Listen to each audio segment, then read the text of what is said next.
The future certainly looks bright, but it isn't without its darker sides.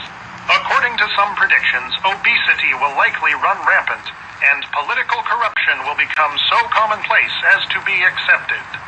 People with nothing entertaining or informative to say will broadcast their demands for attention, and once beloved performers will become pushers of snake oil. Perhaps worst of all will be the emergence of a deadly and potentially devastating disease. Think of the last time that you contracted influenza. You were likely bedridden for days, having no appetite or desire to play games. Experts predict that by the year 2020, a new virus will rise, spreading from somewhere in Asia to the rest of the world. And with international travel being available to even the most common citizen, a sickness which would have been contained in years past will quickly spread to all corners of the globe. It's one small step for man, one giant leap for mankind.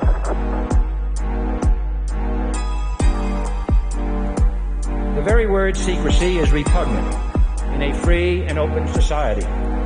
And we are, as a people, inherently and historically opposed to secret societies, to secret oaths, and to secret proceedings. Coming to you from the studio located in the Nemesis stars, planet Earth. The transition, truth, darkness, try the best, try the best. Ignition sequence start. 6, 5, 4, 3, 2, 1, 0. All engine running. Liftoff. We have a lift. Welcome everyone to the Best Damn Podcast. I am your host, John Keane. As always, I would like to thank you guys for joining me.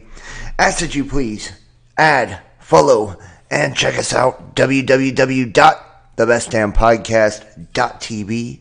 Follow me, Instagram, Best Damn Podcast, Twitter, @TheRealBestDamn, and wherever you're watching from, guys, please make sure to hit that like, give us a thumbs up, share this link, get it out there. That way new people can find us and spread it far and wide. Leave a comment, let me know what you think. And don't forget, subscribe, click that bell. That way you guys can get all of the notifications. And keep in mind, guys, we are completely viewer powered. That means we're fully funded and supported by you, the wonderful listener and the viewer. The donation links are in the description box below, and they should be scrolling through the chat tonight if my bot works correctly. That's PayPal, Venmo, Patreon, Cash App, and Facebook Messenger Pay. And to everyone who will donate and has donated, big ups. Big thanks to you guys. Tomorrow night will be the private show over on the Best Damn Podcast Discord. I was going to do it tonight, but I switched it. Tomorrow night will be the private show. We will probably be doing it at 10:30 p.m. Eastern Time. I'm trying to do them earlier if they're on the weekdays. So yeah, that'll be for everybody that has donated and supported in the month of August. It's $35 a month if you want to join the Best Damn Fam. You get access to the private live shows on Discord, as well as the entire Best Damn Fam private and uncensored content Dropbox, which is over 100 videos, hours and hours long, merch, posts, all types of cool stuff if you're interested in joining that. But everybody who donates in the month of August, whether you gave $1 or $100, gets to watch the private shows live over on Discord tomorrow night before the video. Just mention @John Keane and let me know the platform that you used to donate on. So just put like PayPal and the date you donated in August, and I'll upgrade your role to Best Damn Fam, and then you'll have a whole month's worth being able to watch the private shows over on Discord. But thus, this one will not be streamed out live on anything else, just privately, and it's going straight to the Dropbox. So just giving you guys a heads up. Also, if you have donated and supported, or you'd like to book a personal tarot reading or a soul profile, the tarot readings are $50. The soul profiles are $100. You do it all the same way. Text 513-393-2396, 513-393-2396, or you email therealbestdampodcast@gmail.com, and you either put tarot reading, soul profile, or Dropbox links. That way I know which one you're actually messaging me for. And if you do book a personal tarot reading, I'll get you taken care of within 24 hours of payment. Soul profile is 3 days because it's a little bit more homework. And on the readings too, I can do it either your own personalized video, or we can sit down on Discord and do it. The tarot readings take about 30 to 45 minutes, and the profile takes about an hour or more. So it's really fun, really cool. Yeah. All right, man. Thank you. Let's go ahead and get started. I've got a lot of stuff to talk about tonight anyway, so I don't want to talk too much. A lot of cool things that are going on. Let's see what we got in the chat here. Let's see what we got in the chat tonight. Okay, and big ups and big thanks to everybody, man. I appreciate you guys so much. I can't even begin to express my gratitude to each and every one of you guys for just taking the time to watch the videos, to join the servers and the groups, and to, engage and participate the way that you do. I think it's amazing, and it says a whole lot about you guys as people and your character, and just how committed you are to learning and working on your own craft, if you will, for lack of a better word, and your own spiritual development, as well as just learning what the truth is. Right now, everything seems to be all about obfuscation, right? They're like obfuscating everything. And there's a lot of haze in the air when it comes to what's going on. Like, shit's real murky right now. And I believe that's intentional. It's to keep people distracted, to keep people in the dark. That way we don't know our ass from a hole in the ground. That way, if things do, hit the fan, if shit does get a little turbulent, no matter where you're at in the world, it's like the powers that be kind of got to jump on you that way. So it's kind of up to us to really stick together, to really make sure that we're responsible for ourselves being informed on what's going on in the world. Kind of number one, it's up to you to stay informed. You can't depend on the media. You can't depend on Big Brother, your family, your friends. None of those people are going to, are going to make sure you're where you need to be when it all goes down. And none of those people are going to make sure that you get the perspective that's going to serve you best, right? And that's really what it's all about. You learn that on your spiritual journey, especially, is that if you don't love yourself, if you don't take care of yourself, if you don't develop yourself, then you really can't do nothing for nobody else, right? So I think a lot of people are finding that out in the truth community as well. It's like, well, if I don't really have all my ducks in a row, and I'm not where I want to be, and I'm not in alignment, and I'm not living in my purpose, and I'm not seeing through all the bullshit, then how can I really go on Facebook and make these posts and preach to others? Or how can I really go to my friends and family and try to tell them what's going on when I don't really have a clear idea myself? And I think that that's what gets a lot of people in trouble, because then you're backpedaling on shit that you said before. People start seeing you as wishy-washy and all over the place, and then they don't believe what you're saying, right? You can discredit your own self, guys, by getting bad information, or just kind of being to and fro, all over the place with the things that you do believe and statements that you do make. So make sure, no matter what you're doing, if you're out there trying to wake others up, and I know a lot of you guys are, if you're out there trying to wake others up, make sure you got info, to back that shit up. Don't just say, oh, well, it's just a feeling. Or, the Bible said, that may work with some people that are super religious, but that's why on this channel we hit it from so many different angles. That way there's no disputing, the things that we're sharing and the things that we're saying. It's like, okay, well, if you don't get down with prophetical things and biblical and scriptural things, well, that's cool. We'll look at it from a scientific angle, right? And it's like, if you're not down with the scientific, right, we'll look at something that's observable evidence that you can see with your eyes, that, people have eyewitnessed and shit like that, right? Like, so you got to kind of, and some people need more than that. They're like, no, I want to see, something even deeper. And that's why we go into the astrological and all of that, man. It's like, okay, we need to understand that the truth is always self-evident and it stands on its own. So if it is true, I promise you, and this shit is true all across the board, it will bear itself out. It will stand on its own and it will prove itself in every arena. And even if science and religion and government, and all of that hasn't caught up to, what we're talking about yet, or some of what we're talking about on this channel, and a lot of us are talking about in, spiritual circles, there's some information out there that is in that realm, and it will, kind of prove what you're saying. You just got to dig deep sometimes. And I promise you, if you do your homework, you do your due diligence, you do your research, so to speak. I hate that too. Anybody ever get into, you're like a post on Reddit and some motherfucker, makes a statement about something that you've said, and they're like, you counter their argument. You're like, yo, what you just said was bullshit, bro. And they're like, do your research. It's like a big cop-out for them to not actually back up anything they say. But I mean it, though. Like, do your research. For real, for real. And I think that that's what we do on this channel. We're doing our research live and in real time. And we're dissecting not only what the mainstream media, but alternative media is putting out there. Because in my opinion, I kind of have like this Jungian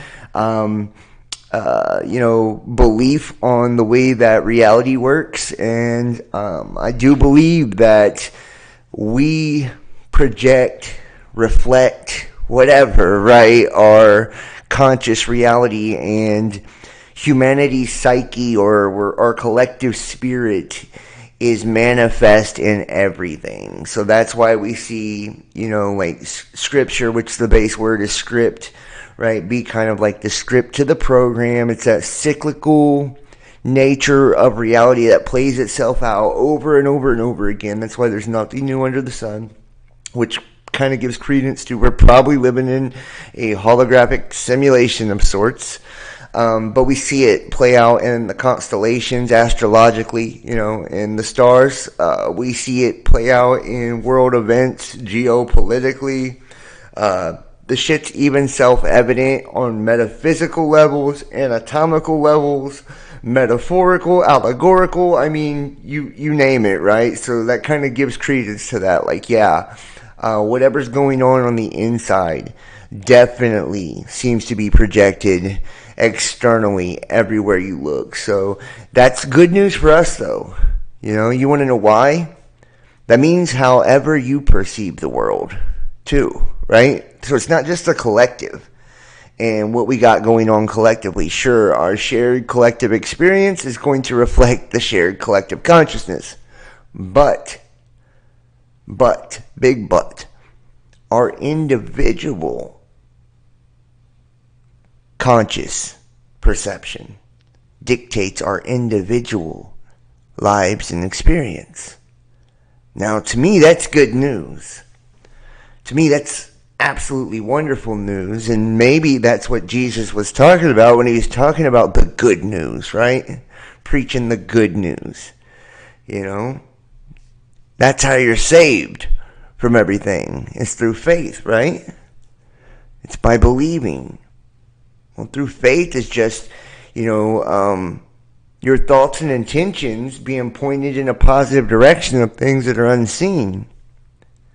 So if we have this idea of the world that we're actually in control, in the way that we view it, the way that we see it, shapes the way that we experience it, well, then it doesn't have to be a bad thing no matter what we see taking place around us. If we point our compass towards positivity, if we point our compass towards love, unity, and we lean on one another that are all trying to do the same thing here.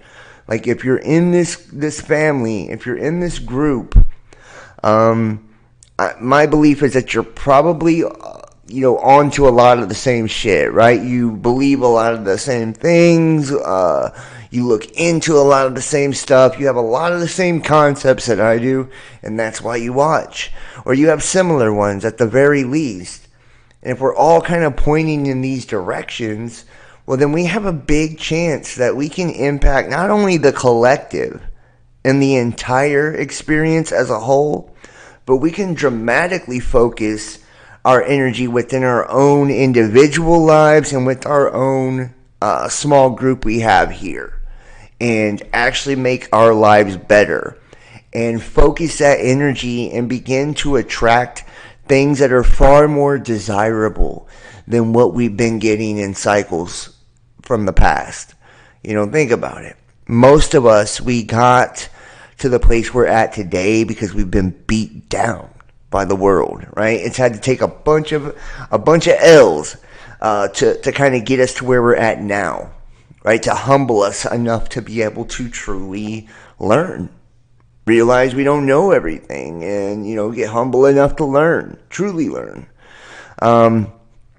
Or a lot of us has had to encounter a lot of different people, a lot of different places, situations, and some of it wasn't always comfortable. Some of it was very uncomfortable, traumatic, or, really hard.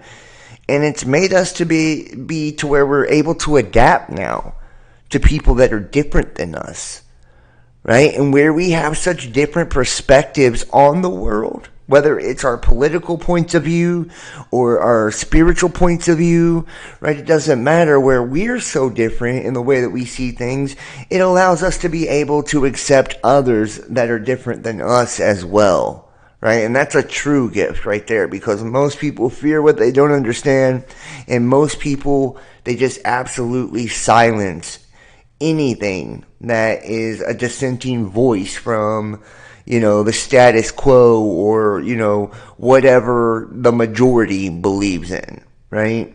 And you won't find that here. You can come here and be a flat earther or a round earther. It's not going to make a difference. Nobody's going to give you a hard time either way. It's up to you, how you see the world. It's your experience. And I think it's also taught us that it's so important not to dwell on those little things, the little differences, right? Because if we focus on what makes each and every one of us different, or what we disagree on, well, we'll do nothing but, fight and have conflict, for eternity. And that's the whole divide and conquer mentality. That's why they create all of these different labels and separate us the way that they do, the way we're constantly focused on our differences and we're attacking and opposing each other instead of focusing on the big problems, right? And big solutions, and how we can actually make a difference and how we can actually make our lives better. So if we focus on the things that we do share and that we do have in common, I think we get a lot further that way. And that's one of the things that this group really does well, right? Is try to stick together on the things that we're all in together on. And one thing we're all in together is we all agree that love is key. That love is the answer, and that God is love.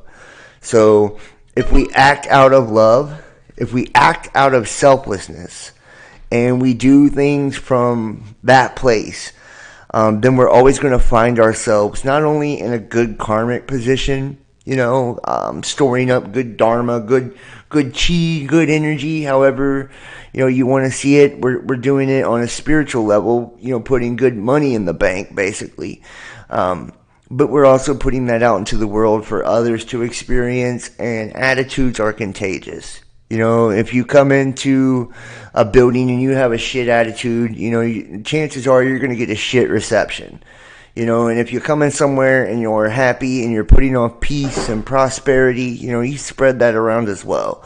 I'm telling you, that's my whole theory behind social distancing and shit. You know what I mean? That 6-foot radius, because our heart generates an electromagnetic field the largest of our body, with a 6-foot radius. Right? So it's like if you have a super high conscious person that's generating nothing but, peace and happiness and goodness in their field, well, you don't want their field interacting with others because it's so contagious. We want to keep everybody separate, isolated, in the dark, full of distortion and feeling like dog shit. That's you're way easier to control if you're always distracted by bullshit. You're way easier to control if you're blinded by rage and by anger. These all are, tactics, and mechanisms and devices that are used to keep you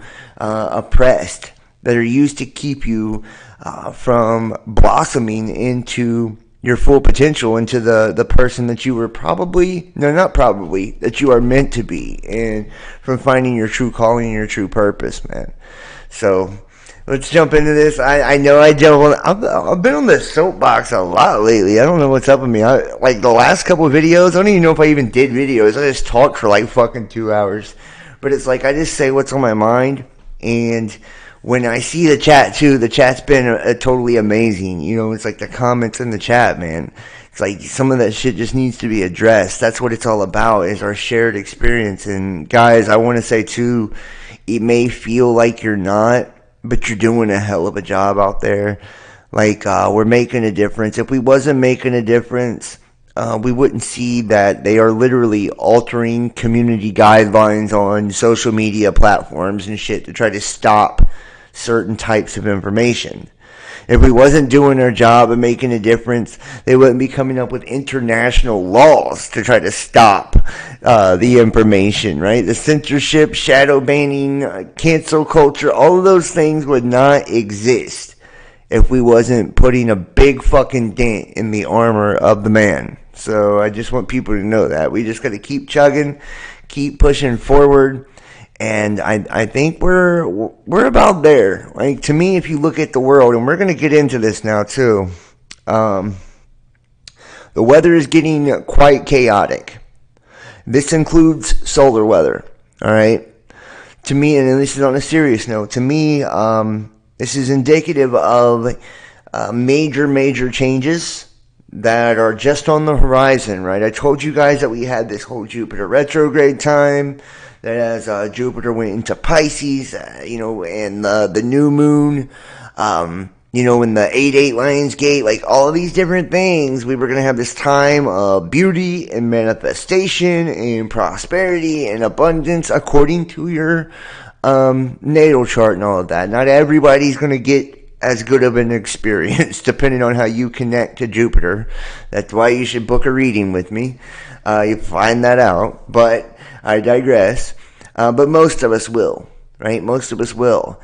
And now we're coming, I think we're 6 days away from new moon in Virgo. So this is like the last burst of beauty, the last burst of big energy for us before we start heading into what I believe will be a little bit darker days around the month of October. So to me, we're starting to see the weather now get a little bit more hectic. The climate has been very chaotic. Let's not even pretend like it hasn't. But I think we're going to get closer and closer shaves with, destruction, chaos, and cataclysm now. We're going to see the birthing pangs, so to speak, intensify exponentially over the next month or so. And when we go into October, I think things are really going to start to rock and roll. In particular, geopolitically, we've already seen the things that are taking place in Taiwan. North Korea is starting to pop off again. And we know that this is all theater. We know it's all theater, okay? So I'm not saying this to, put fear in your belly or anything like that. I'm trying to tell you this because this is how it works, right? They, and by they I mean the powers that be, they flow with the astrological energies the same way that a good magician does, right? Somebody that understands the way the stars work and the energy coming from the stars uses said energy to their advantage in their own spiritual development and growth. It's like, okay, if I know right now I better be careful because I'm very prone to attract narcissistic people. Well, I'm going to avoid certain types, right? If I know that the stars aren't favorable for me in dating at a certain time, I'm probably not going to try to hook up with too many people, right? Common sense. And if you understand the way that these things work and you understand that there is a true science to this, it's not just, pseudoscience and metaphysical bullshit like you're told. Usually everything that they tell you is evil or pseudoscience or just, spiritual mumbo jumbo is usually the shit that's spot on, right? It's usually where our modern science actually derives from as well. Like, I don't care if it's chemistry or whatever, that comes from alchemy. You look at astronomy and all that, it comes from astrology. Like, so all the things that we see today came from these original sacred sciences, and different forms of hermeticism, which means to be sealed, right? This is sealed information, or what we would call the occult, which is occulted, which means to be hidden, right? And esoteric, right? It's internal, right? It's internal, not exoteric, or the external point of view. The external point of view is what the world gets to see. And this is what we see in religion. This is what we see in politics, right? This is what we see in every doctrine of the earth.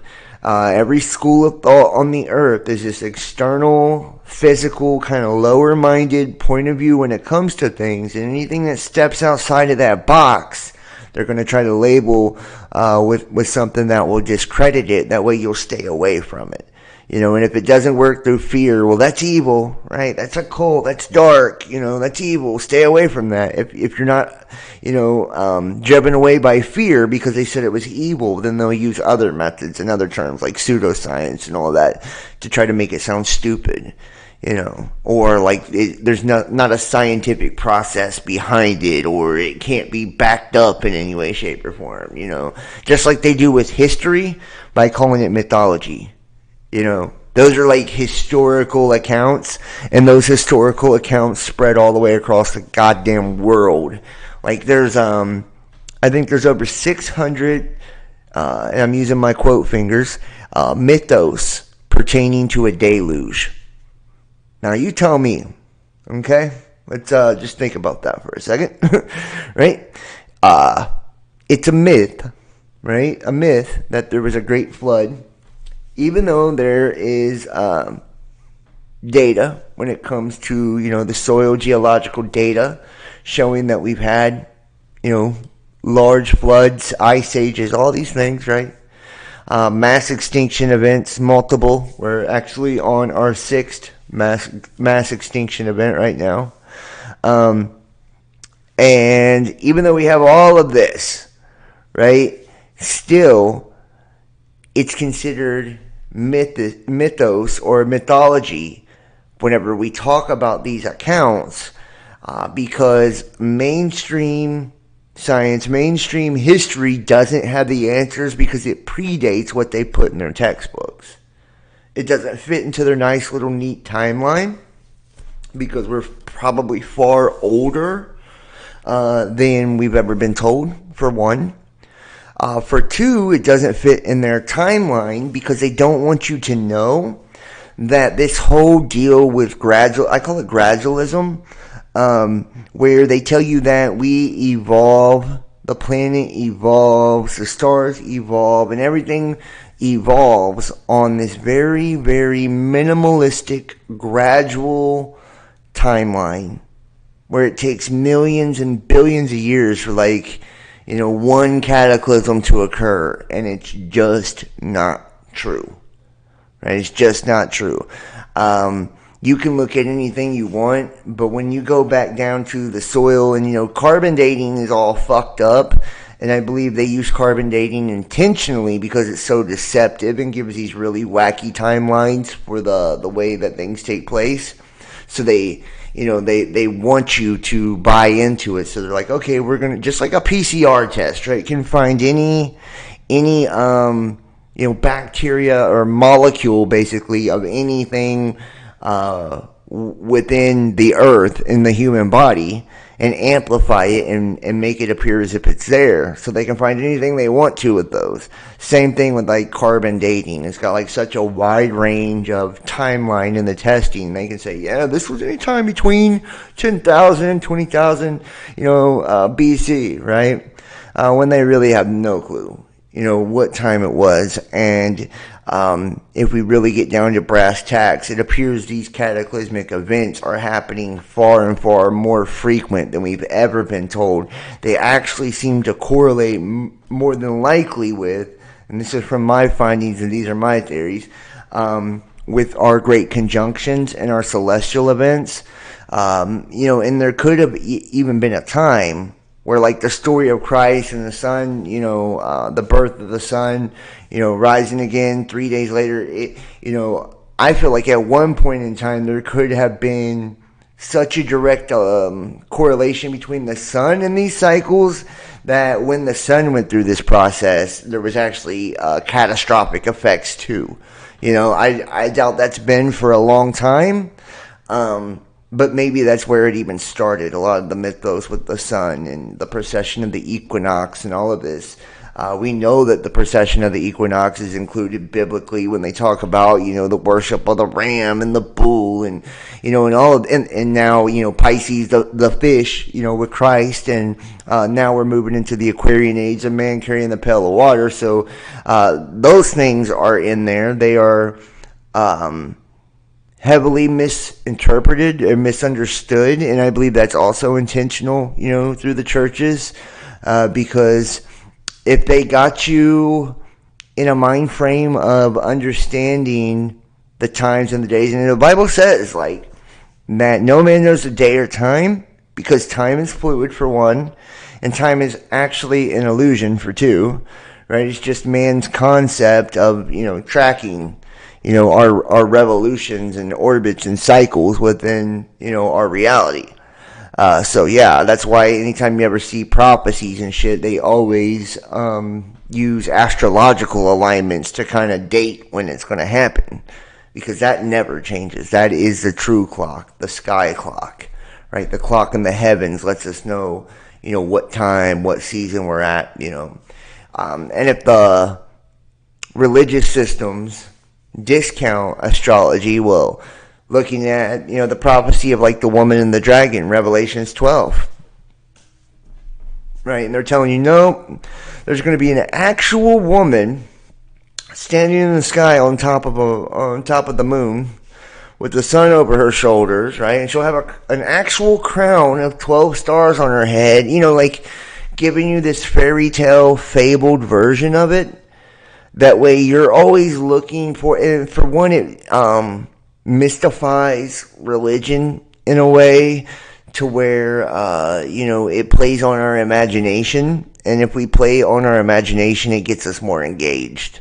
So if we're like, thinking of an actual guy named Jesus riding back on a cloud and coming to save us with a flaming sword, we're a lot more pumped up about it than when we find out that the story of Jesus is actually about each and every one of us and us becoming anointed in Christ and us becoming like the Son of God, right? Like it's not as hyped up that way, so that's one of the reasons that religion does that.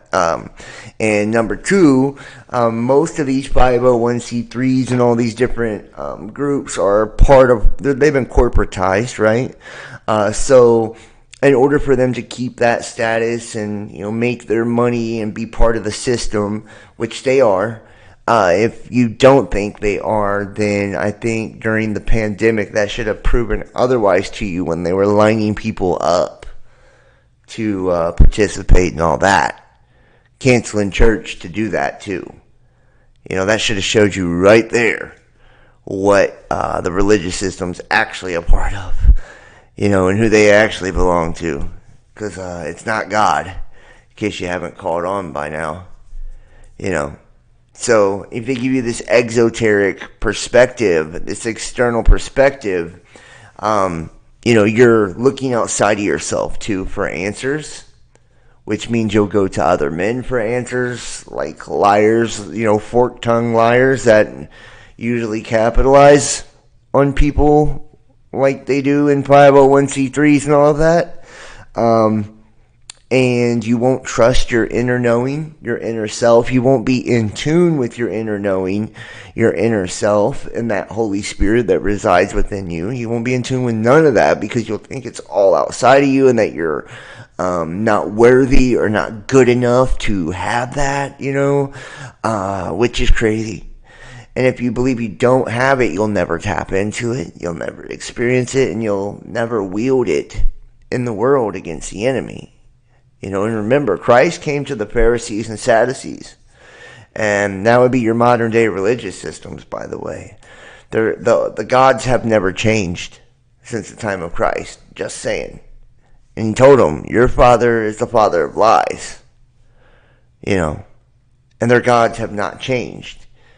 That's why he fashioned a whip and was flipping over the tables of the money changers, right? Because they were doing the same shit back then in churches they're doing today.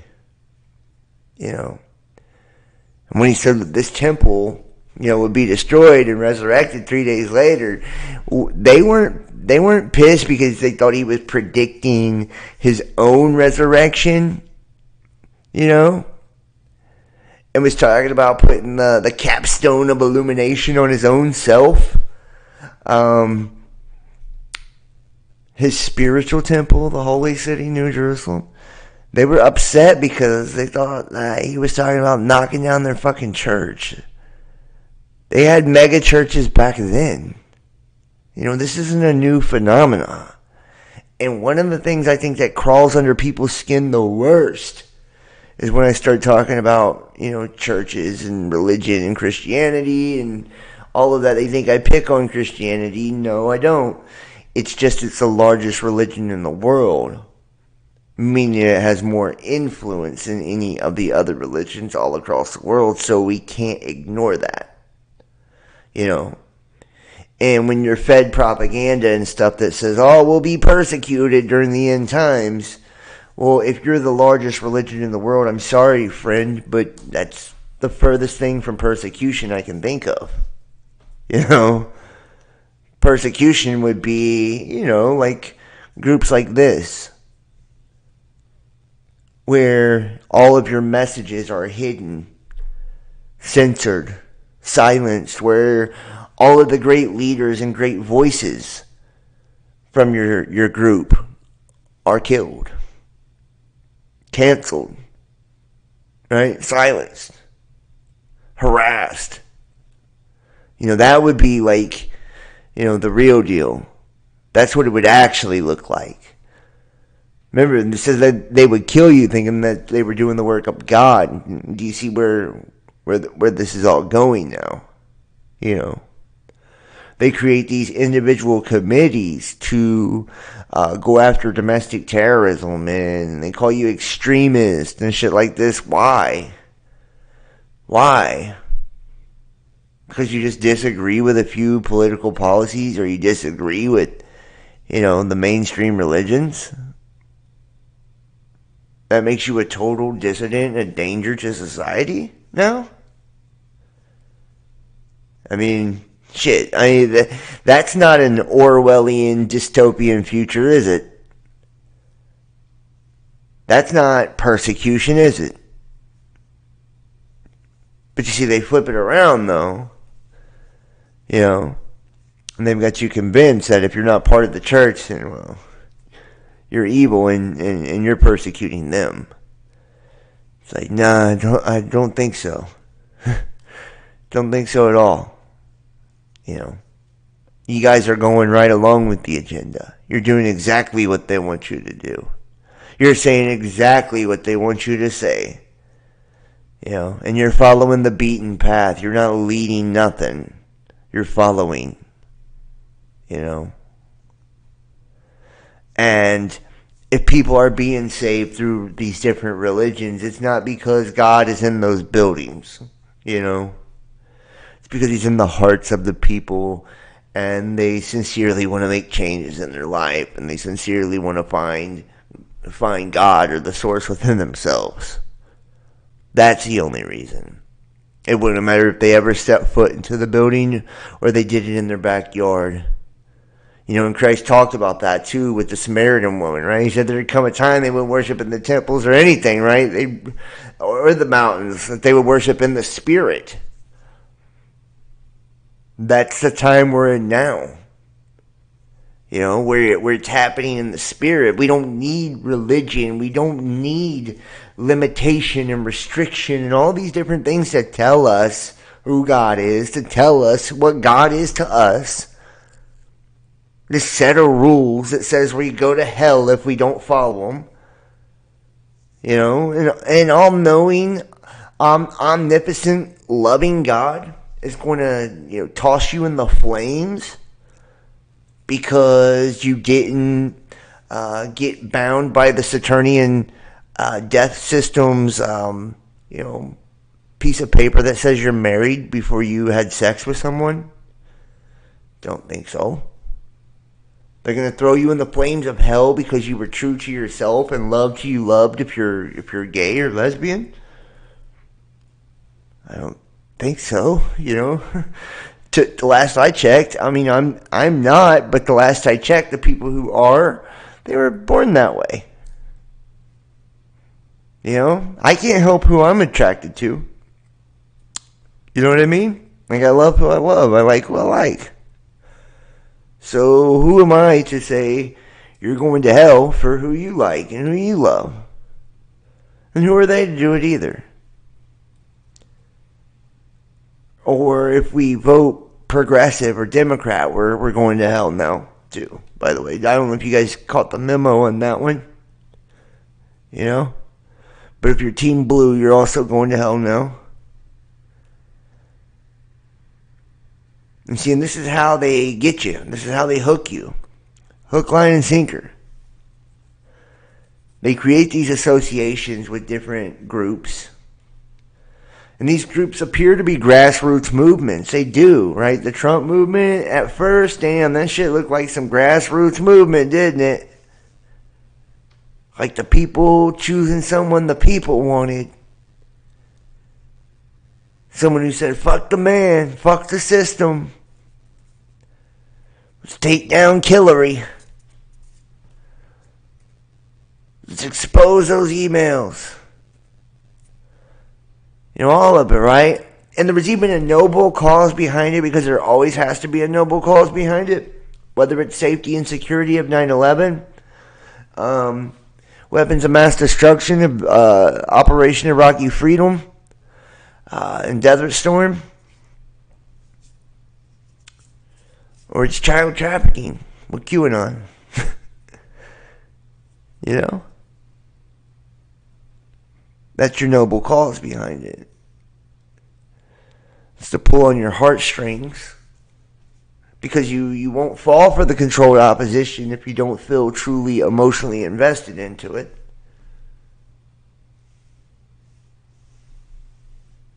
You know, and that's what the whole thing of like trolling and doxing and all of that, what they do to people that actually tell the truth, they do it to me a lot. People will bash me, badmouth me, take every opportunity they can to record me saying or doing something wrong, to like as if, you know, it proves that if I do something immoral or something wrong, that everything I say is untrue. Right? Well, that's not the only reason they do those things to people like myself and others, and I'm sure they've done it to you too. They do it because they're trying to remove that emotional attachment to it, right? That feeling of brother and sisterhood, you know? They want to dehumanize me and you and anybody that's speaking the truth. They don't want us to look like, you know, loving, good people at all. No matter how many mistakes we've made, you know, predominantly most of us are, deep down in our cores. No matter how many fuck-ups we've had, you know. It's not like any of us are walking around claiming that we're perfect. But if they demonize you, well then, they've kind of put a damper on that now, haven't they? People won't support you now because they're like, oh, well, he's a bad person, so what he's saying is no longer true, or why would I get behind this if he does this, this, and that, or she does that, that, and this? Do you see how it works? This is the first time you've been seeing it a bit. Yeah. You kind of got used to being invisible. Well, it's okay. All of us had our time to go in the shadows. We all have our time where we need to do the hermit thing.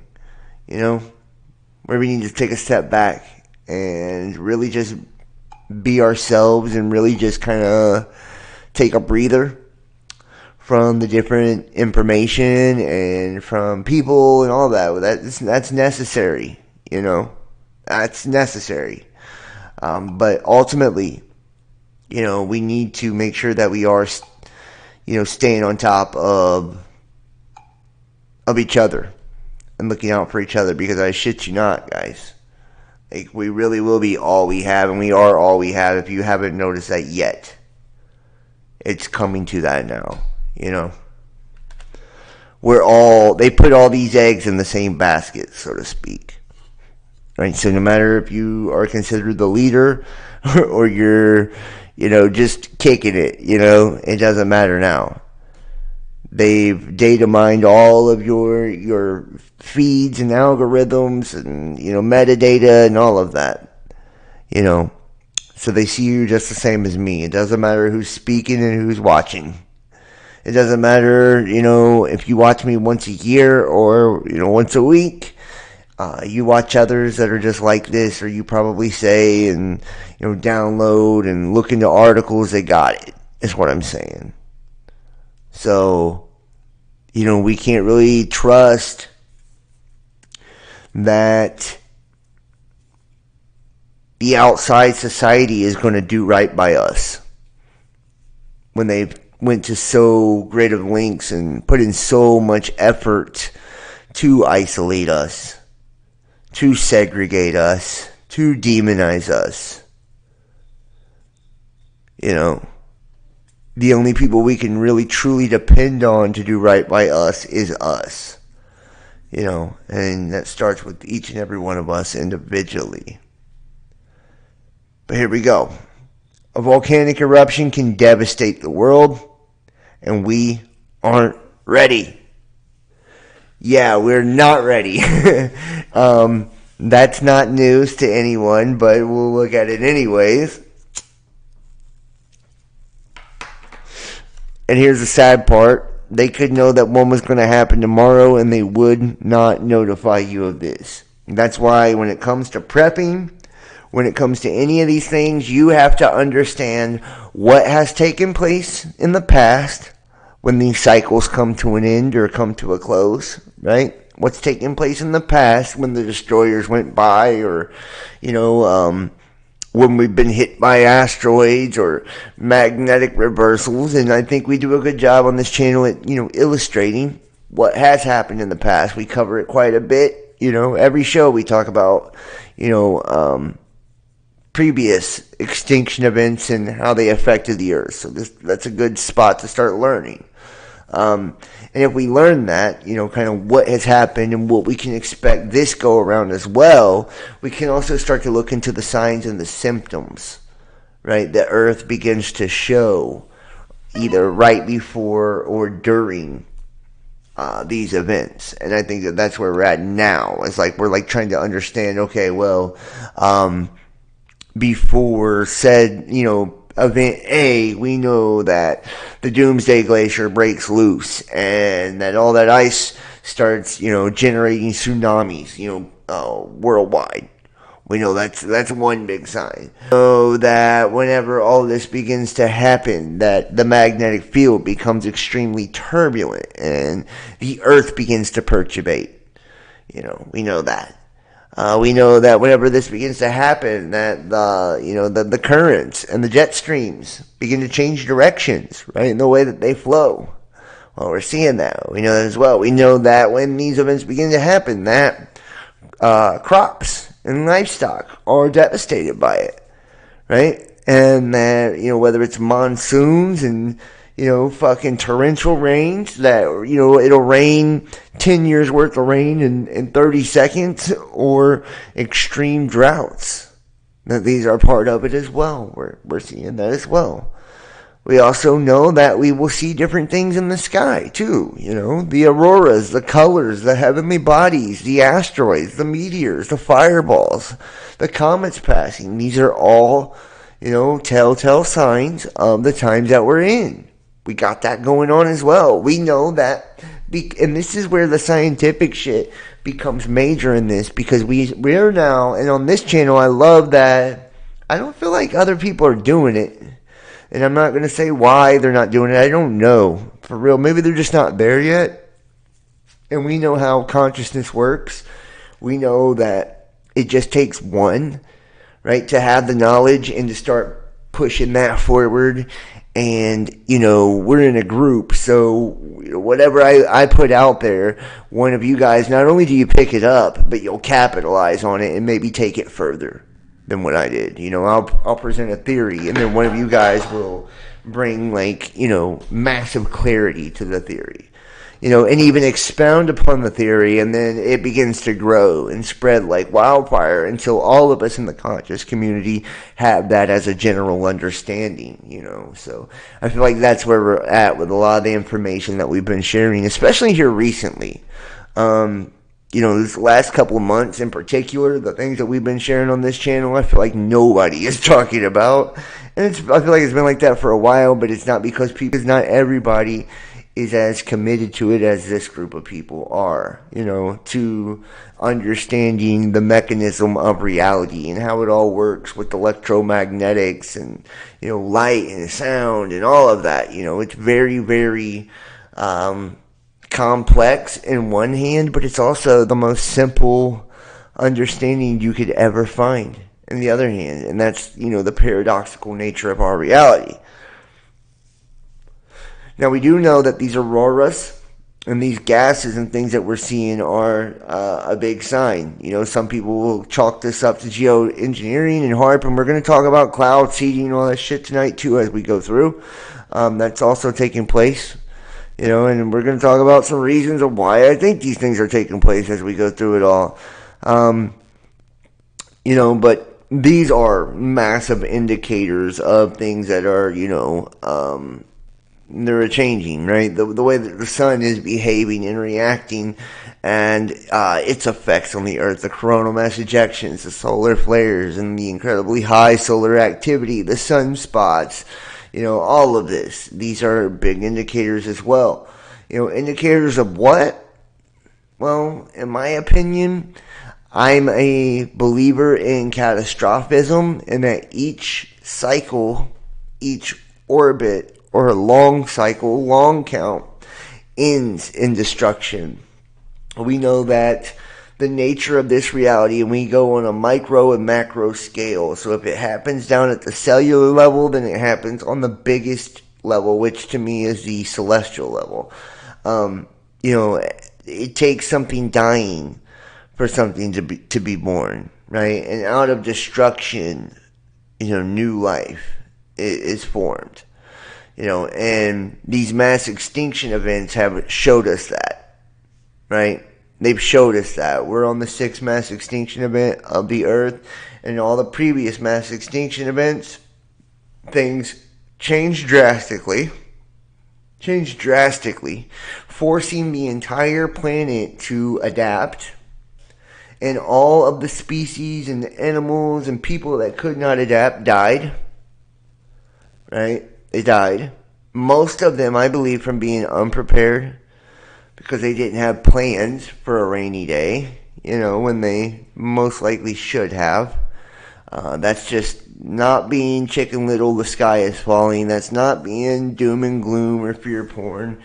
And, a lot of people say, oh, if it's going to happen, it's going to happen. Well, I'm a believer in that too, but it doesn't mean that you're not logical and smart enough to prepare for a rainy day. to have a plan on things that are probable in the day and age that we live in. If you believe in mass extinction events, and what makes you think that you're not on the cusp of one right now? Looking across our planet, looking across the globe right now, what makes you think you're not on the cusp of one? If you believe in those things. If you don't believe in them, and you believe in an engineered, orchestrated, artificial, man-made culling of the masses and depopulation in the name of sustainable development type of thing, which we have ample evidence that's happened before. It was called World War I and World War II, right? Where the story was identical in both world wars, and they're now recycling the same story for World War III. If you believe that it's only man-made, there's a lot of evidence of that too. But I believe it's a combination of all of the above, and that men behave, and women, as a result of the influence of the things that are in the heavens. So if we have the sun dimming down its light, right, burning off its hydrogen, starting to produce helium, running out of plasma and energy as it continuously blows massive plasmatic ejections and radiation and cosmic rays, which is, conscious information. In my opinion, if it's blowing all of this stuff up at us on a daily basis, and our field is so weak now, it barely blocks any of it, then we're having drastic conscious effects when it comes to humanity, how we operate, how we think, how we behave, right? All of it. How we perceive things. Same thing goes if there is something else that is a darker energetic nature, and we kind of know that there is, right? We see the South Atlantic anomaly, and it appearing to be charged by something with a negative polarity that's repelling our magnetic poles towards Siberia, as well as we're now seeing CMEs coming in the form of dark energy even. So there's these dark energy plasmatic bursts that are coming from the sun. Where's all the dark energy coming from? We do know that NASA just had a paper, a year and a half ago, that said that when you look at the solar wind and radiation from our sun, that there's more solar wind and radiation that can be accounted for by our actual star that protrudes from our sun. So to me, that means that it's because there's another heavenly body out there that's blowing off some of the same stuff, and it may just not be made up of the same magnetic properties as Sol, our star, is. Matter of fact, a lot of the mythos surrounding Planet X or Nemesis or this comet planet, whatever, is that it doesn't allow light to escape it, and that's why it's like a black hole. That's why it can only be seen in the infrared spectrum. That's why it's invisible to the naked eye till it's right up on you, because the magnetic pull of it is so strong that light itself can't even, escape its grip. So, imagine what happens harvest time when something that is negatively charged like that and is attracted to magnetically to negativity in certain metals comes rolling by. What happens to everybody with iron? An incredibly large amount of iron in their blood. What happens to them? They'll be magnetized right to the fucking star. Or those who have an incredibly dark, abstract, distorted consciousness and spirit. They're going right with it, right? They're going right to it. And if you think about it too, this whole Saturnian frequency of iron, graphene oxide, and all these things that are being put into us and that are being explored through science, even down to the production of red blood cells and shit in our body, and how they're affected by these different things. What happens to all these people that are so tapped into all of that when this thing comes up? when this thing goes by. They'll be pulled right to it like a magnet. Their soul will be sucked out of their body. Clean out of their fucking body, you know? If they have one left, if it hasn't already been destroyed and detached through the processes that, you know, we talk about on the private videos.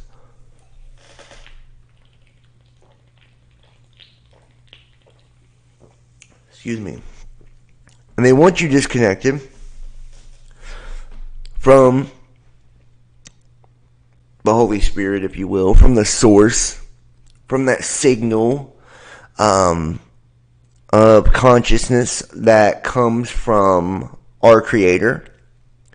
Because if you're in tune with that signal, it raises your vibration, it raises your frequency, and it raises your awareness to such a stature that none of the lower energies can even affect or harm you anymore.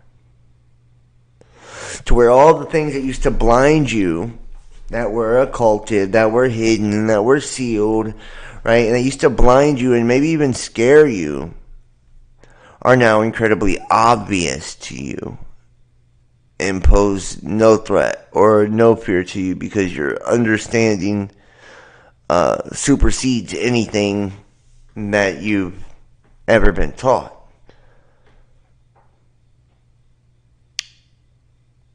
The children of God are so full of iron, purge it out of you. They are your enemies. They want you dead. I'm not going to agree or disagree. I'm going to say that there are a lot of people that would like to see a lot of us gone that haven't went along with the whole transhumanist agenda. You know, I'll agree with that, and I'll say that. You know, and anybody attacking your carbon nature is probably not an ally or a friend, right? Trying to reduce the carbon footprint and you're made of carbon. Just saying, it's probably not, you know, one of your homies or someone you want to listen to. Just saying. So,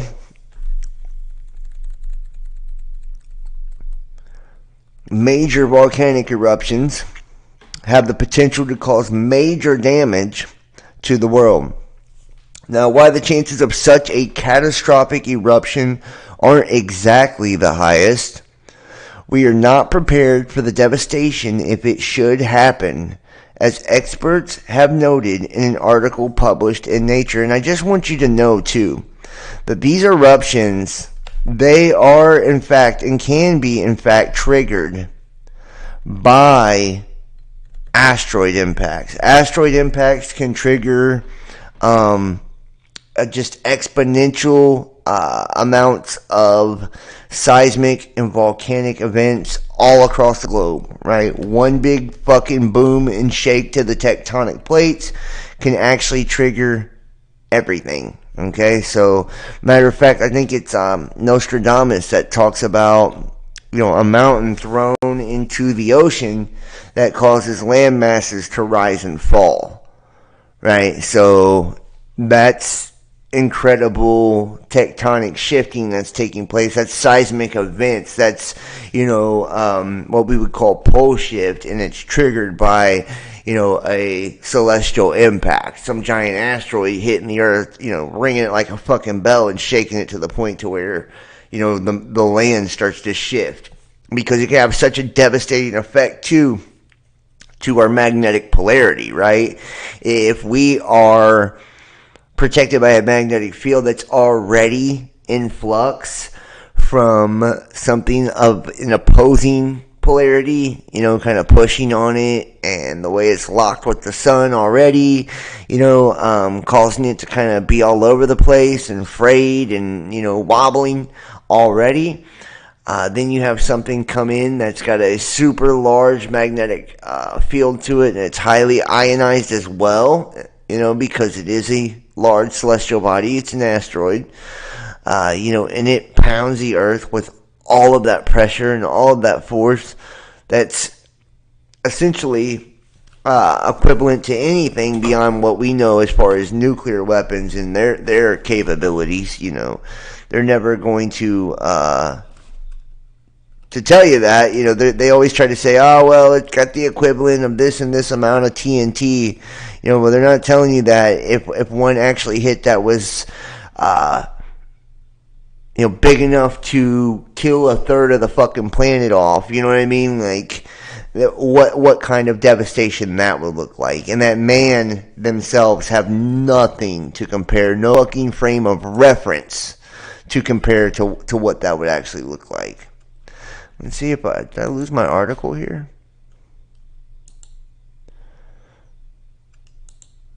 Let me see if I got my article here, guys. Yeah, here we go. Alright, so major volcanic eruptions have the potential to cause major damage to the world. Let me close this off. And while the chances of such a catastrophic eruption aren't exactly the highest, we're not prepared for the devastation should it happen, as we have noted in an article published in Nature. The typical image of the volcano in popular culture isn't a large mountain capped by a hole in the top where the lava and ash erupt. And you can see right here, this is plumes of steam and ash that occur at Washington, Mount St. Helens in the early 1980s. According to a U.S. Geological Survey, there may be approximately 1,350 active volcanoes scattered throughout the world, 161 of them being in the U.S., the most famous of which are the volcanoes of Hawaii and Mount St. Helens in Washington. Additionally, volcanoes are thought to exist underwater, though the exact number is unknown. And what do volcanoes do, and how dangerous is an eruption? They played a role in numerous aspects of the planet's history. One of the most famous incidents is the eruption of Vesuvius in Italy, which resulted in the destruction of the Roman localities like Pompeii and Herculaneum. This is a good example of the sheer level of destruction a volcanic eruption can cause. According to researchers, Vesuvius' eruption released 100,000 times more energy than nuclear bombs dropped on Japan's cities, Hiroshima and Nagasaki at the end of World War II, and blasted in an estimated 1.5 million tons per second of the hot volcanic ash, molten rock, and more. Now, that's pretty fucking intense, too. Now, while the ash killed many of the locals by covering and smothering them, many others faced different fates, their skulls literally exploding, the heat boiling their blood and their brain turning to glass. And this is what I'm trying to tell you about an asteroid impact, too. Same fucking thing, except, on a time-lapse type of deal, it's instantaneous instead of, a little bit of a slower process. But during the eruption process, it's actually instantaneous with a volcano too. So we see them, smoke and, blow off gas and fumes for days before they ever pop. But when one finally goes explosive and erupts, you don't have time to run. You don't have time to hide. There's none of that. And if you're anywhere, within close proximity of it, you're dead. Even if it doesn't turn your brain to glass from the electromagnetic release and the heat and energy and all of that. Then, the smoke, the ash, all of it. And, there's lots of poison that comes out of that in the air and the rain. So, there's a lot of different things that could get you, including, pyroclastic flows and all of that. So, there's a very, very good chance that if you're in close proximity to a volcano when it erupts, you're just done. And the sad part is especially in the United States, I believe they don't tell not even a quarter of the people that live on top of them or around them that they're on volcanic hot zones. Like I said, I believe the reason that Oklahoma compresses and decompresses in the ground so much is because it's a giant caldera, actually. And that it's got a bunch of magma and shit underneath there, and it's probably going to blow one day. And the entire piece of a map can blow into a volcano, and you never know it, right? We don't know what fills up the chambers underneath the ground we walk on.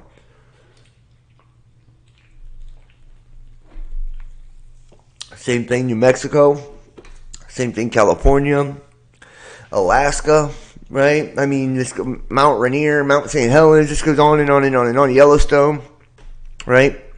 Where all these different active areas, in particular Pacific Northwest and the West Coast, they're covered with it.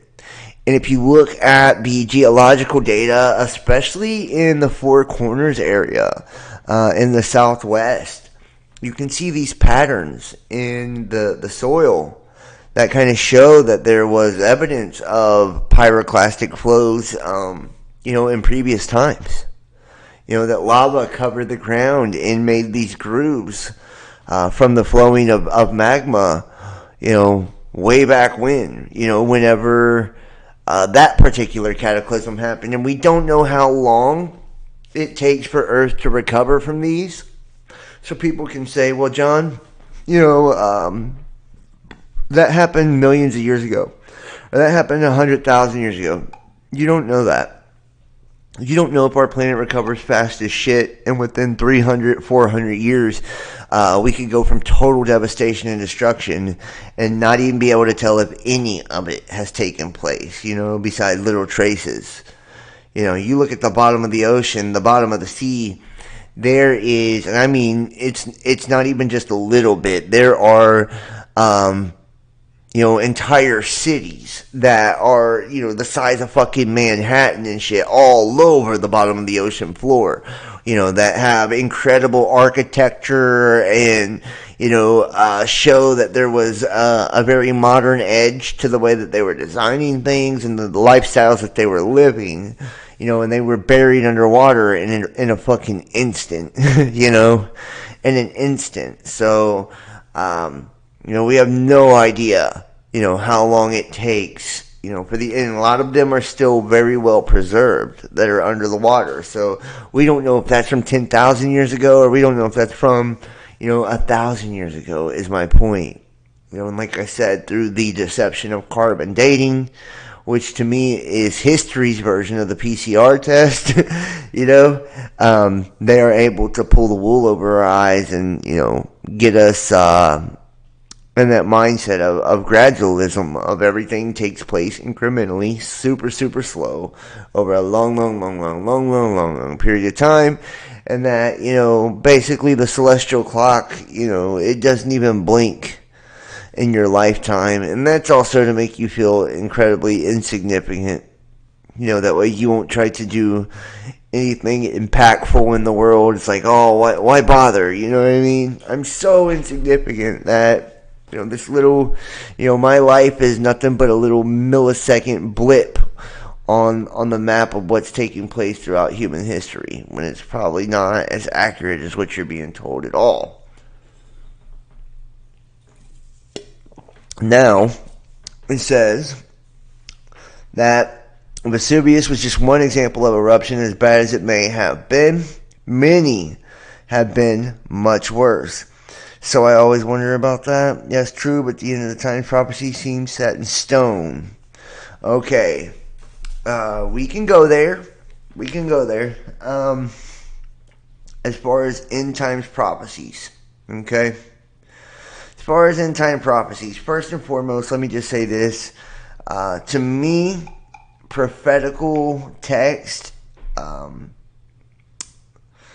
they are warnings, they're heads up against things that could take place. Not every one of them absolutely play out the way that they are said to play out.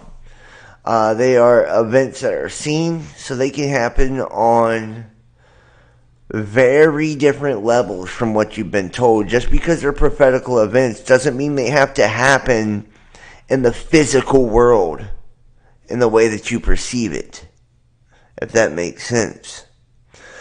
Especially with the Bible, because the Bible is probably one of the most esoteric, occult books in the world, So a lot of what the Bible has in it is not just allegory for different stories. So they're not all exoteric and external at all, right? Most of them are allegory and they're metaphors for the spiritual and alchemical process that takes place within each and every one of us during the process of transmutation or transfiguration into illumination and enlightenment. They've just put it out in plain sight. That way nobody will recognize it when they see it.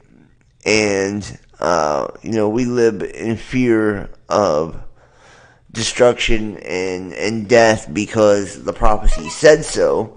And, that's kind of like a tactic of control as well. So we're constantly looking over our shoulder saying, oh, well, the prophecy said this person would become president and then it's all over, So it's like, what's all over, though?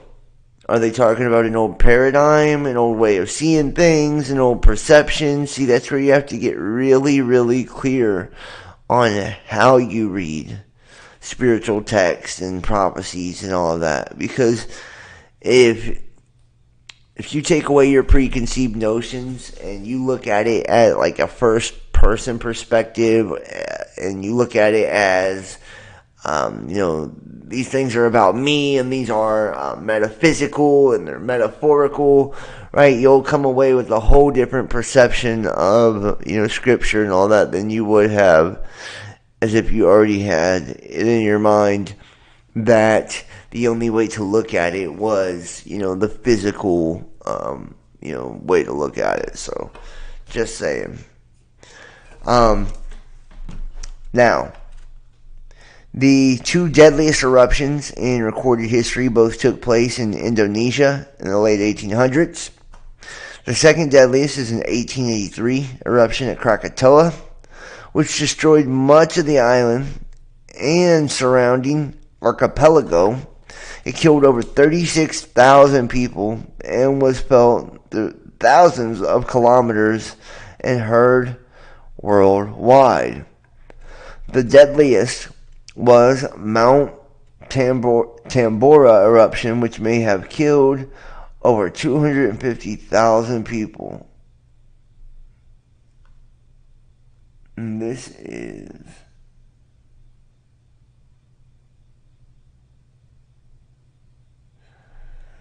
did I say illustrated?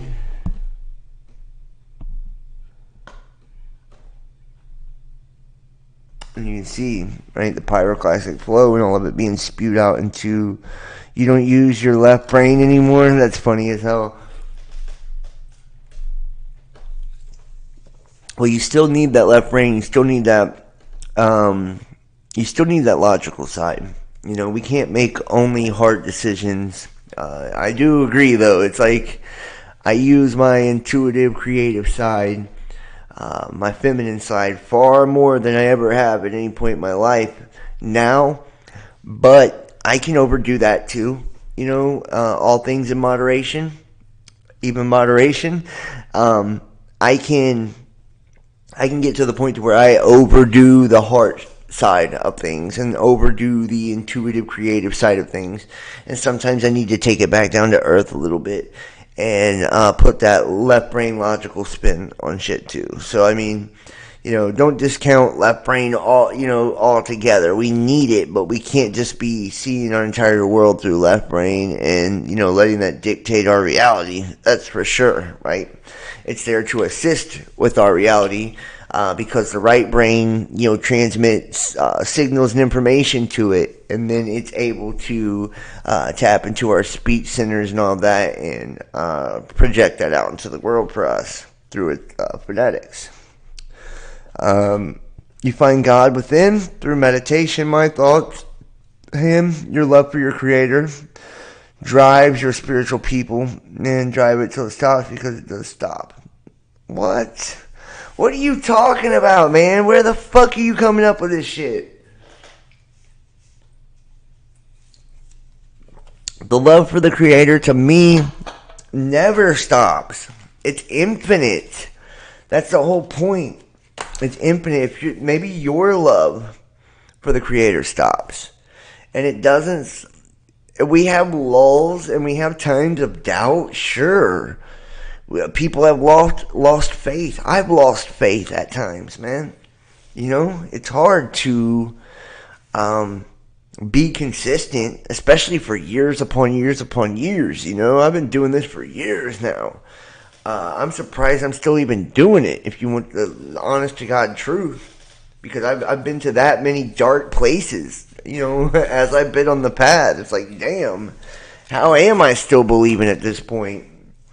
But I am. And, you know, I think that that's what holds all of us together. Is not like, it's a knowing. It's knowing that there's something divine and special and a spark that's inside of each and every one of us.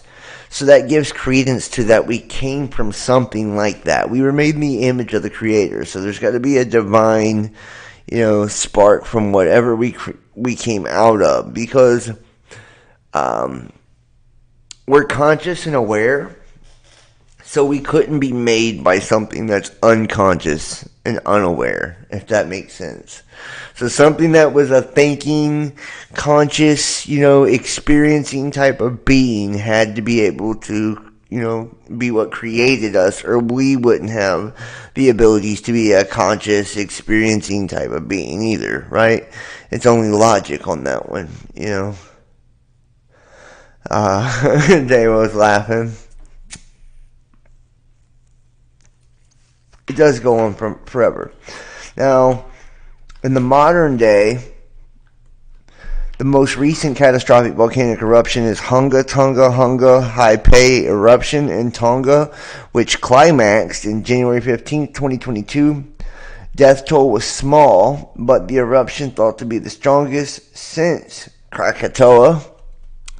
The eruption caused tsunamis that hit the Pacific Islands and the coast of North and South America, Russia, New Zealand, and Japan. This and the resulting damages illustrate the real danger of a modern-day volcanic eruption, economic devastation. And that's the thing, too, you know.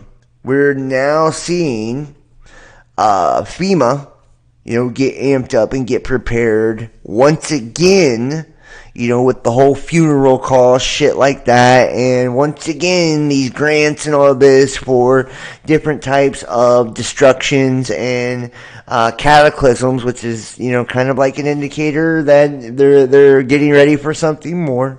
You know, the government has made big business off of natural disasters as well. You know, so either the ones geoengineering it and fucking sending the tornado to your backyard, you know, they're getting paid. It doesn't matter if it happens naturally or not, you know. So we know that that's true as well. But the devastation in these areas after they've been hit by hurricanes, after they've been hit by earthquakes, right? Guys, it's like you don't want to be in one of those zones, you know. First and foremost, it allows for the most corruption to take place you could ever experience. And I don't think it's the people that are necessarily being so corrupt. Yeah, sure, there's looting and things like that happen in an area after it's devastated. Naturally, people are desperate. But as in most of those times when people's backs are against the wall, like what we seen in Houston, Texas with Hurricane Harvey was one of the most beautiful things I'd ever seen. What were they called? Like the Cajun Navy or something like that. You know, this is all these people who experienced Katrina and shit where they were stuck. Nobody came to help them. You know, a lot of them died down there. They were treated terribly down there. You know, and I do believe it had a lot to do with their economic disposition and the color of their skin and all that. I believe it had a lot to do with that. And they're from the South. It had a lot to do with those factors. And I also believe that was engineered, if you will, too. Just like Harvey, right? That sat on the bank essentially for like an hour picking up speed before he came in, Like, so shit like that makes you kind of question, because we know that it's not a hypothesis, or a guess. There is in fact technology that is able to create weather, and in particular hurricanes and tornadoes, and there is technology that has the ability to create volcanic eruptions and earthquakes and anything else you can imagine, and I believe they have been very tactical in who experiences what.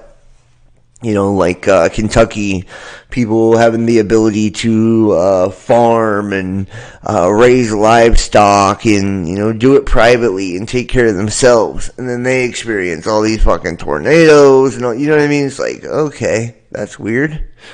California and the fires, like, that's weird. Why are these places going through this, and it just so happens that they are at prime positions of, selling and creating, livestock supplies and things that people would need during hard times,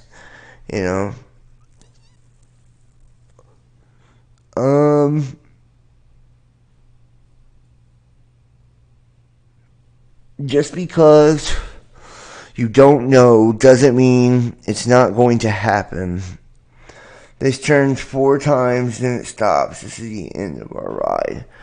Okay, well, I'm not exactly sure what you're talking about when you say it turns 4 times and it stops. This is the end of our ride. This is the end of your ride, maybe.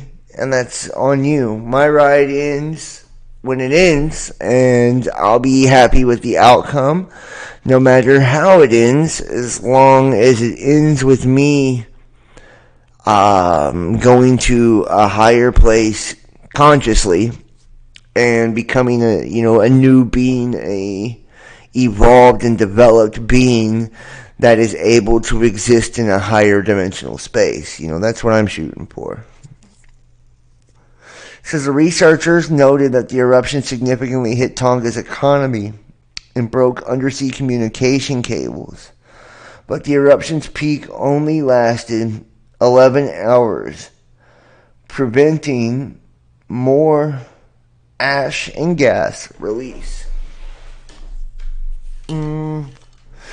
I see it says, hey John, I believe they started in the Vietnam War to use the monsoons and shit to their advantage during war on at least... Yes, okay, so I had a theory about that too. And I thought... I didn't do a video on it because I thought it made me sound like an absolute lunatic. So I'm very glad that you brought that up. I don't believe it was just with the Vietnam War. I believe it was also with the Korean War as well. Right? Think about the concept of North and South Korea and North and South Egypt, Upper and Lower Egypt, right? These are spiritual principles, right? The Viet Cong and, what they did there, in Vietnam as well against people that were essentially kind of like natives to the land or, anytime. And there's even... I just seen an article too by FEMA trying to integrate with native communities now too, reservations. Why would that be so? Why is there an effort mounting now to get FEMA on good terms with these protected lands of these reservations that are owned by Aboriginal and Native peoples? Why would that be on the docket now? Anybody know why they would want to do that? Why would they want to get their hands in a reservation or get their hands on Aboriginal or Natives on protected lands? Does anybody in the chat know the answer to that question? I believe I do, but I would love to see what other people think when it comes to that. I would love to see what people think. The Wheel of Time. Well, the Wheel of Time is the procession of the equinoxes to me, and time is infinite to me. We are infinite. We are a piece of the infinite, which makes us infinite as well. We're on a constant spiritual transition, downward and upward spiral. We're spinning in both directions. Higher, lower nature, the whole nine. But I would love to see why people think that FEMA is making a conscious effort right now to create good relations with a lot of the different Native American reservations here in the United States. Why would they do that? Why would they need to do that is my question. Because I have an idea. And we'll see what pops up in the chat here. But my idea is that these lands are protected. Police, government, military, and whatnot can't come onto these lands and disturb them. That's why they're reservations, right? It's reserved land. It can't be fucked with by these different authorities. And a lot of these Native American tribes and communities, in particular the Hopi, have prophecies that talk about when, world war breaks out, when cataclysms come and destruction comes, that people of all races and colors will flock to their land for safety. And that when this time comes, that they will welcome all of them. Everybody who comes, they'll bring them all in. So think about that. If you have patches of land that during a disaster, you can't go in and take everybody's Second Amendment from them. If you got patches of land where you can't go in and strip down their fucking cabinets and take all their food and say that it's possibly poisoned or been exposed to something as some, false reason that you're given for being there in the first place, like, a natural gas line leaked or whatever, right? Like, they can't go on reservations and do that shit and take them over. So if they can get into a buddy-buddy system with them, and get access to them, then those won't even be safe havens for people either. And that's why I believe they're strategizing and putting so much money and so much effort into that right now, is because they know that it's that close and it's at hand. So, they don't want you to have any place to go escape or to be safe or to be outside of the bounds of the lawless society that you will be in as a result of destruction and cataclysm. Rapport building, yeah, but why would they? That's what I'm saying, though. But why the need to build a rapport, though? And I think it's obvious. Yeah, Stamo, you're right, man. You're right. I do apologize. I forget that sometimes. Moving forward, had this happen, it would have devastated densely populated areas and could have caused severe problems for the global supply chain. The fact that this didn't happen is what made two researchers behind this article, Michael Cassidy from Miami, blah, blah, blah. Alright, so here, now we're going to jump to another one here. So I need to make it a little bit bigger. I'm blind as a bat right now.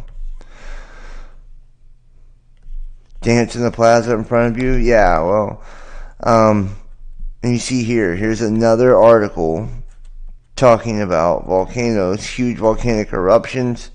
Time to prepare. They're giving you the heads up. They're telling you, it's time to start looking into options on how you're going to take care of yourself during these situations. And I am a firm believer firm believer that if we sow good seeds, that good things happen to us, no matter, what that is. So it's all about on how we treat each other.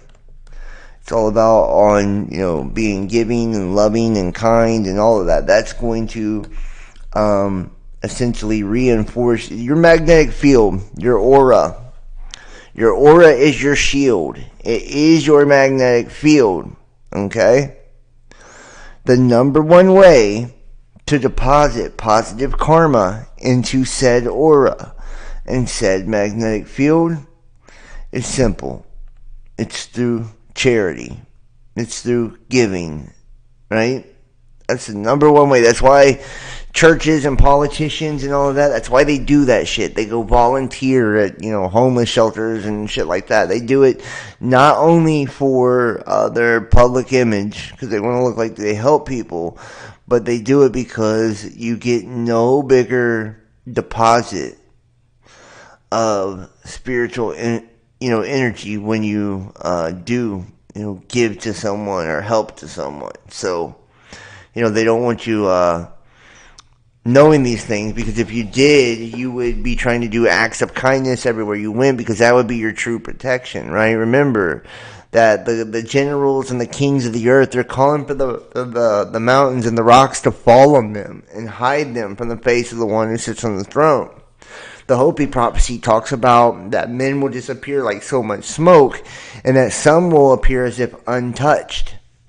That's because your aura is your magnetic field. That is your Merkaba. That's your vessel. That is your spaceship. That is you. That will be your field, your magnetic field during the time of destruction, when the Earth's magnetic field has, officially collapsed and is going into full-on reversal. The only thing that will keep you safe, the only thing that will keep you out of harm's way, is if you are walking around charged with positivity and light and have the ability to repel negativity, violence, pain, destruction, right? If you've got an aura that is depleted and lacking, and you're trying to pull in energies, especially negatively charged energies, you're going to pull bad experiences to yourself. And this is why we try so hard on this channel to truly understand manifestation and attraction and things like that, because I feel like that's the key to survive these things, right? Like, I don't believe that, Jesus was a super, super pious person, and that he didn't have a side of him that was like a regular man or anything like that. Like, I think he just understood how it all worked.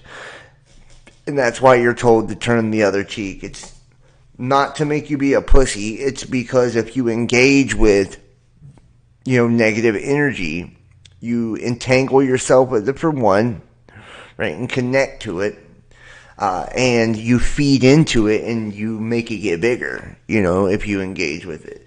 So and then essentially, your aura is filled with that darkness, that animosity. Essentially, that's telling the universe, and especially because you're focusing on it, your thoughts and all of that are focusing on negativity. That's telling the universe that you want more negative experience, right? And remember, the universe will give you what you want, what you're asking for, based on your mind state. And then that's charging your magnetic field with those same energies too, right? So in order to feed that field, it needs more of those same kind of experiences. And that's telling the universe you haven't learned the karmic lessons of that type of energy. So you need more of it in order to overcome the experience. So when you're walking around and you're doing acts of charity, acts of kindness, being selfless, peaceful, loving, all of these things, right? That's telling the universe that you want more of that experience, that you need more of that in your life. And the bigger deposits of energy that we create of positivity and of light, the more of a protection we have when the entire magnetic field goes down on the earth. Because we'll be butt naked, That's why meteors will fall from the sky having men's names on it. How can they have a man's name on it, these meteors? Well, it's because they have absolutely zero protection, right? They're calling it right to them. Their energetic frequency or vibration is fine-tuned, if you will, to receive one of these meteors. So it'll have their name on it. There'll be no avoiding it. They'll be absolutely magnetized towards it. We want to put ourselves in a position to where we are not magnetized towards anything that is negative or destructive.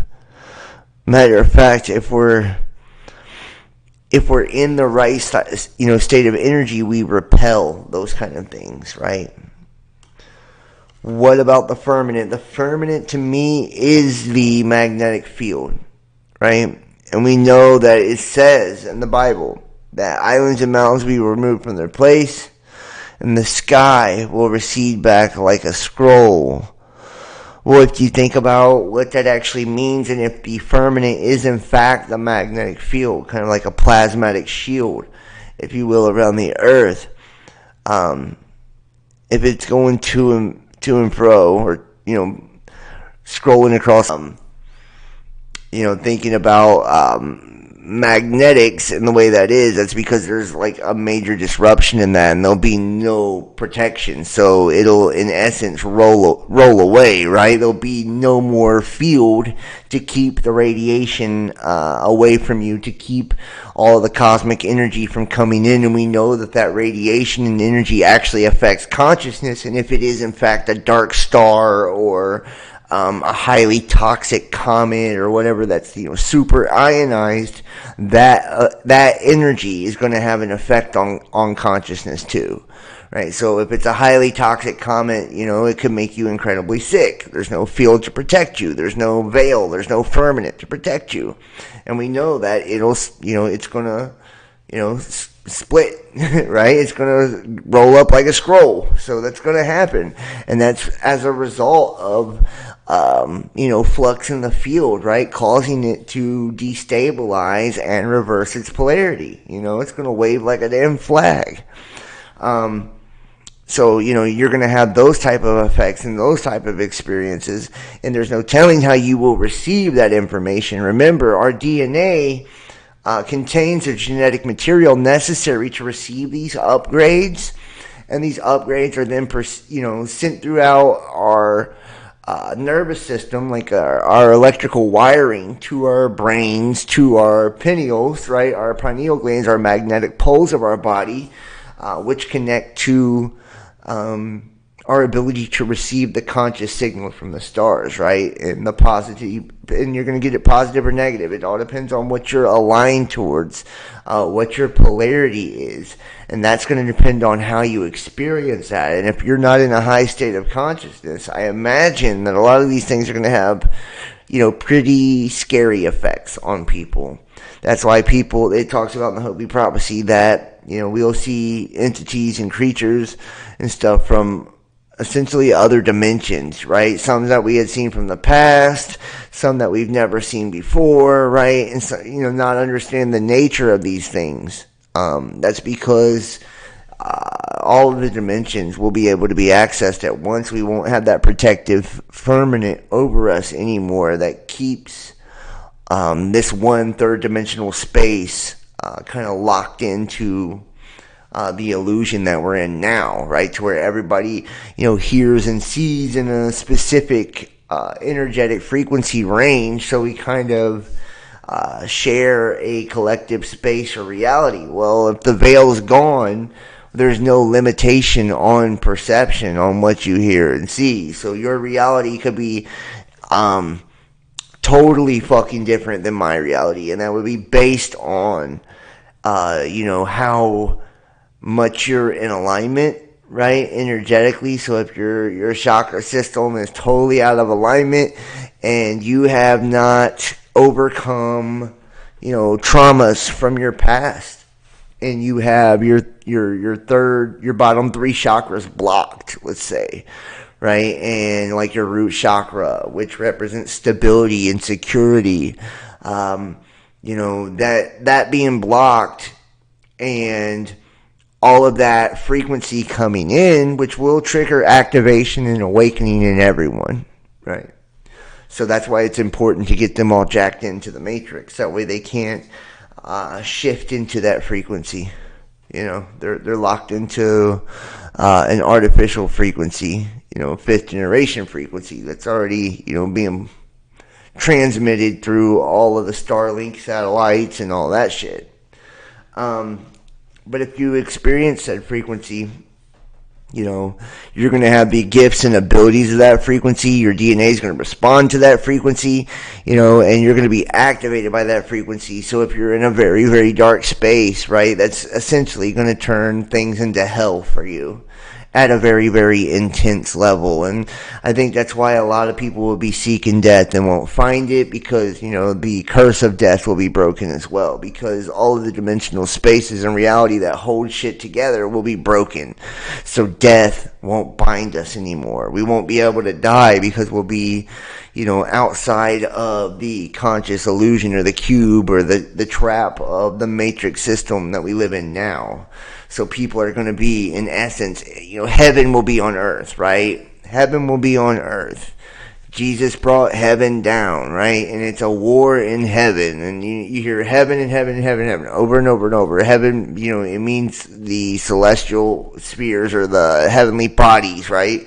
It's it's space, which outer space is the outer psyche, right, of human consciousness. The outer psyche just means outside of the collective psyche within planet Earth, right? So planet Earth being micro, macro, you have your third eye, which is your wormhole or your bottomless pit or your portal, right, into the conscious realm.